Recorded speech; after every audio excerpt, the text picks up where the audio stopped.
Ndani ya Rehema Farms hapa Ruai County ya Nairobi. Kilimo leo kinafanya miadi, nawe mpenzi mtazamaji, kumbuka Rehema Farms ni shamba ambalo linamilikiwa na watoto wenye upungufu wa maumbile. Licha mtazamaji hali yao hawajakata tamaa, bali wamehakikisha kwamba angalau mwisho wa siku wanapata kitu cha kuwafaidi maishani mwao. Na bila shaka tutakuwa tunazungumza mengi zaidi kuhusiana na ukulima wa ng'ombe. Ni kipi kinahitajika, ni kipi lazima kizingatiwe ili kuhakikisha kwamba ng'ombe anatoa maziwa kwa kiwango cha juu. Tukisha mtazamaji zungumza kuhusiana na ufugaji wa ng'ombe, bila shaka tutazungumza pia ufugaji wa kuku. Mengi zaidi tutapata kwa mwelekezi ambaye tutakuwa tunanena naye atupe tu uhondo kamili kuhusiana na mradi huu wa ng'ombe pamoja na mradi wa kuku. Mtazamaji, hivyo basi zidi tu kutufuatilia kwenye mitandao zetu za kijamii, Facebook, Twitter na Instagram. Kote tu utatupata ndani ya DGTV Kenya, na iwapo utakosa makala haya ndani ya runinga, bila shaka kule YouTube utatupata mbashara kabisa. Mpenzi mtazamaji, ni DGTV Kenya. Mimi ni Humphrey Murunga. Basi bila shaka wacha tupate moja kwa moja uhondo kamili kuhusiana na mradi huu hapa Ruai.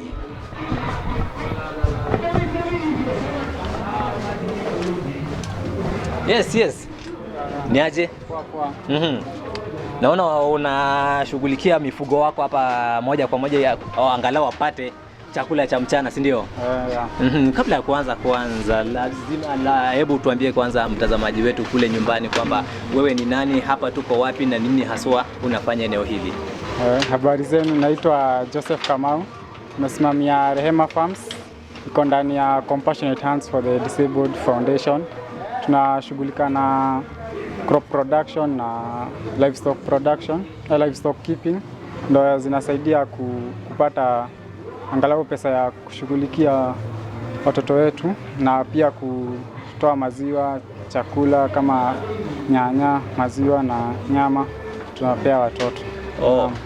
Kwa hivyo tukizungumza hivi, hii ni project ya hawa watoto wetu ambao wako na shida ya maumbile kidogo. Kabisa.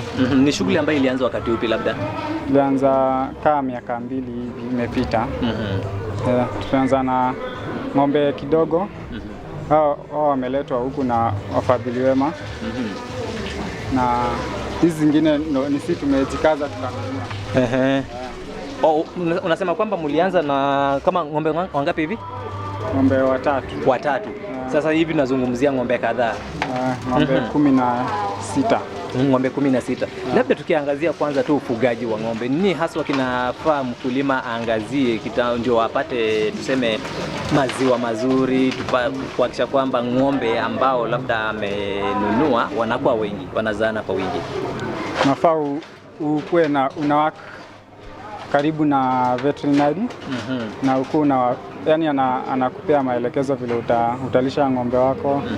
Unafuata mawaidha yake sana na unawapea chakula bora na mchanganyiko ya chakula bora na maji nyingi safi. Naam. Na unaweka mazingira yake yakiwa safi. Hapa unaangazia mazingira yakuwe masafi, chakula wanapata chakula yake na unafuata mawaidha ya veterinary. Nikikuangalia hivi nakaa wewe ni kijana mdogo bado, lakini kana kwamba uko na mawazo ambayo yanaweza msaidia pale mkulima nyumbani kuhakikisha kwamba angalau yeye pia anaanza shughuli ya ufugaji wa ng'ombe. Siri ni gani? Maana ukiangalia umri wako ni mdogo sana. Sijaanza kitambo, nilianza tu mwaka uliopita. Ndio niliingia nikaanza, hata mimi nilikuwa tu sijui kitu. Sasa ndo nikaingia nikasoma. Sasa naelewa mambo nyingi na ufugaji wa ng'ombe na kuku na nyanya.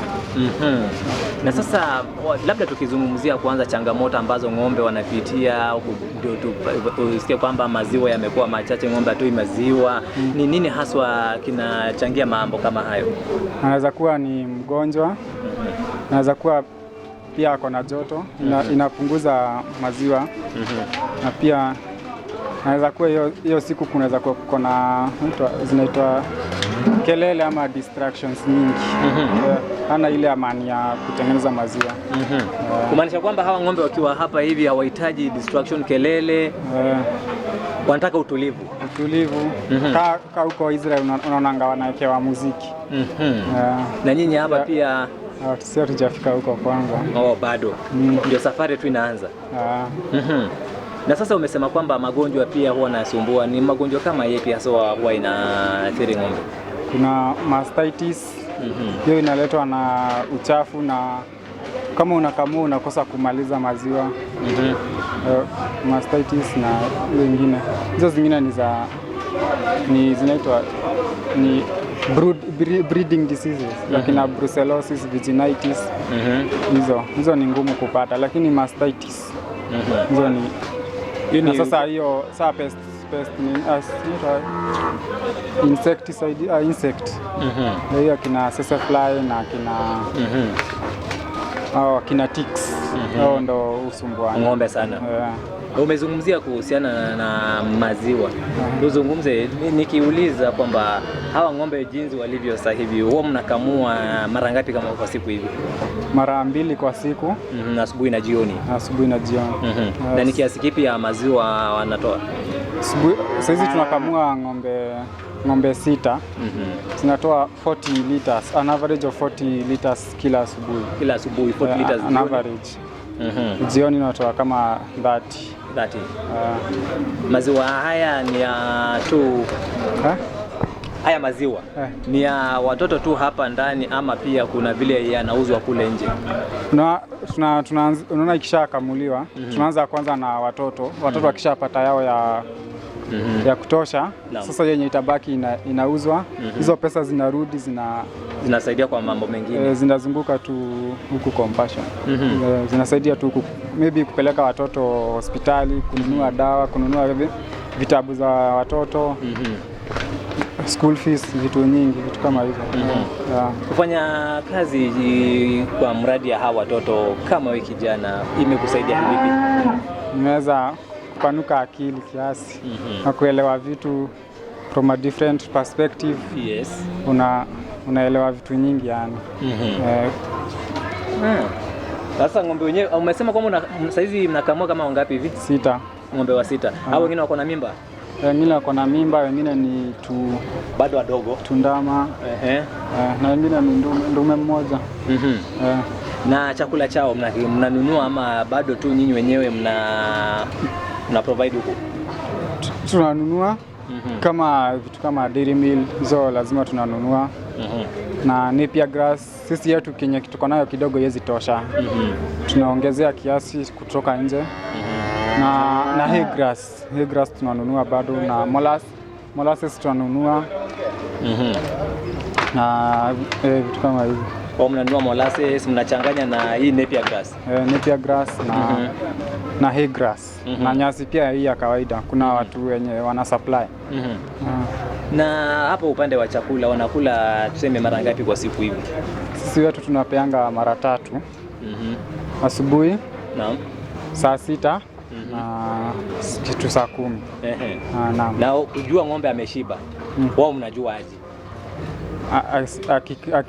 Akibakisha chakula au ameshashiba. Na upande wa usafi pia, manake nimeingia hapa nikaona ni pasafi sana. Wao mnafanya vipi? Tuna-ensure kumekaa tu kusafi, kupanguza kila wakati.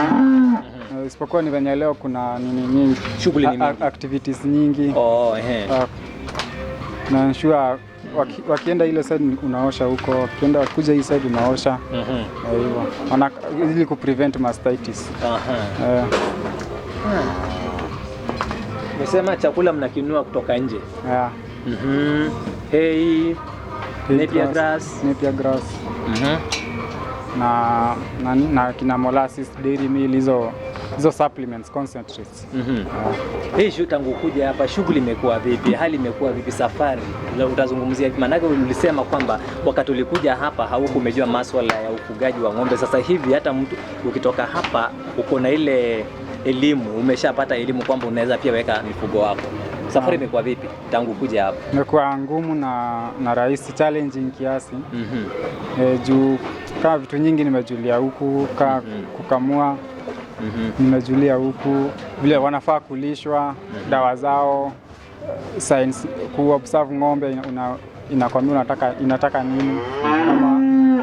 Kuiangalia unaona nini mbaya nayo, vitu kama hizo. Umezungumzia kuhusu kukamua. Hapo mnakamua tu kutumia mikono ama mko na zile mashine rasmi za tuko nazo mbili. Si mbili. Tunaweza kamua na mikono na bado tuko na mashine. Na sasa kwa yule youth mwenye ako kule nje, unajua siku hizi wengi wamesema mambo na ukulima, unajua mayouth wengi wameondokea sana, hawapendi. Unaweza waambia nini kama kijana? Ukulima ni rahisi na uko guaranteed ya production, ya growth. Juu ukiona kama ng'ombe kuzaana ni haraka, ukizimaintain vizuri zitakuwa nyingi haraka sana. Na bado inakupea maziwa, inakupea ndama tu nyingi. Na pia ukiuza hii unatengeneza biogas. Hii kinyesi unaweza tengeneza biogas, unaona itakusavia ununua progas. Ununui progas. Vitu kama hizo. Umezungumzia kuhusu kinyesi. Wao mnatengeneza biogas pia huku? Labda tutazungumzia hiyo pia, ukuje utueleze jinsi biogas zinavyotengenezwa. Kwa sababu umesema waambia vijana wajitume pia, wakisha kwamba wanaingia kwa kilimo. Wajitume ile kuchoka. Wanasema wakubali kuchoka.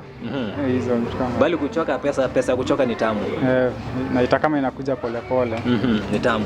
Ni tamu. Nini kilikupa wewe mwenyewe msukumo wa kusema kwanza watu ingie tu mambo na ukulima? Napenda. Kitu napenda. Na ni kitu nimegrow nikiona na kitu na relate. Hivyo basi sasa tukitoka hapa, umesema kwamba mko na kuku pia. Kuku pia tutaelekea huko tuonyeshe vile mnafanya mambo yenu. Sasa hapa mnaangalia kila siku ama during the day ama pia usiku pia lazima muhakikishe kwamba ng'ombe wenyewe wako katika hali nzuri? During the day ndo tuko huku sana. Lakini usiku naona tunalala karibu. In case usikie kelele unaona utasikia na utoke uone maybe ng'ombe anazaa ama maybe kuna kitu kingine. Mnakaa karibu? Tunakaa karibu. Chakula chao? Sababu ng'ombe akizaa anapiga kelele sana. Kupatia ishara kwamba ni wakati wake wa kuzaa. Kuna pia ng'ombe wengine wanapiga kelele. Unaona sasa ukisikia hiyo noise kama mkulima lazima kukue kuna kitu. Sasa unatoka unaangalia ni nini. Kama kijana mdogo, kuna wakulima kule nje pia, unaweza wapatia mawaidha gani? Ya kulisha ng'ombe. Ya ufugaji tu wa ng'ombe. Wafuge tu, wafuate mawaidha ya veterinaries na work close na veterinaries. Usifanye peke yako. Uko unaenda benchmarkings, unaenda hizi exhibition shows. Unaenda unaona kupata mafunzo ya pia unasoma kutoka kwa wakulima wengine.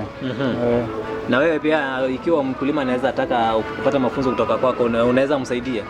Naweza msaidia. Mnatoa pia mafunzo hapa ya ukulima wa ng'ombe? Si tuna veterinaries na pia tunaenda benchmarking. Tumeenda benchmarking mara moja huko Murang'a. Mkatoka angalau na elimu huko. Sasa hivi tunaona kwamba wanashughulikiwa kunywa maji. Walikuwa wamefungwa wakule. Sasa wanafunguliwa kunywa maji waende walale. Wanafunguliwa kunywa maji ndio waende walale. Hiyo ndio mtindo wa kila siku. Kunywa maji inaenda inalala. Nafunguliwa inakaa sawa, wakishalala itakuwa saa 9:30 ndo watafunguliwa wakuja wakamuliwa. Wenyewe pia wanajua masaa yao ya kukamuliwa. Wanasimamanga tu, ukiona hata saa 6 ukitaka kujua wanasimama. Watasimama tu. Sasa hiyo kusimamia inamaanisha wanataka wakamuliwe. Si saa 6 inakwanga ya kupewa chakula. Yaani lazima watoe ishara fulani, masaa fulani ni activity fulani lazima ifanyike. Ukiwafanyisha hivyo for 1 week ama 2 weeks, utaona wataingia kwa hiyo program. Sasa wenyewe washaingia. Hata saa 9:30 utaona wengine wakianza kumwaga maziwa. Sasa ni wakati wa kukamuliwa. Okay. Sasa nikidhani tumezungumzia mambo na ng'ombe, sijui kama pia tunaweza elekea kule kwa kuku pia utupatie elimu kidogo kuhusiana na ufugaji wa kuku. Tunaweza. Bila shaka mpenzi mtazamaji, umepata mazungumzo ama uhondo kamili kuhusiana na ufugaji wa ng'ombe. Ni kijana tu mdogo ambaye amejitosa kwenye shughuli hii ya kuhakikisha kwamba angalau pia naye anapata chake cha siku ya kuhakikisha kwamba mkate anayeweka mezani. Licha ya kwamba ndio amejitosa kwenye kilimo, ametoa pia mawaidha kwa vijana kule nje. Jitokeze, usiogope kuchoka, manake pesa ya kuchoka ni tamu, japo inakuja polepole, nawe hautajutia. Kwa sasa wacha kwanza tuchukue mapumziko mafupi, tukirudi tunarudi sana mradi wa kuku. Kumbuka wanafuga ng'ombe na pia wanafuga kuku. Ni mradi ambao unamilikiwa na watoto ambao wenye wana upungufu wa maumbile. Licha ya hayo yote, huu hapa ni mradi wao. Hivyo basi mtazamaji tu, mitandao zetu za kijamii zipo wazi kwa ajili yako. Zidi tu kunenda nasi.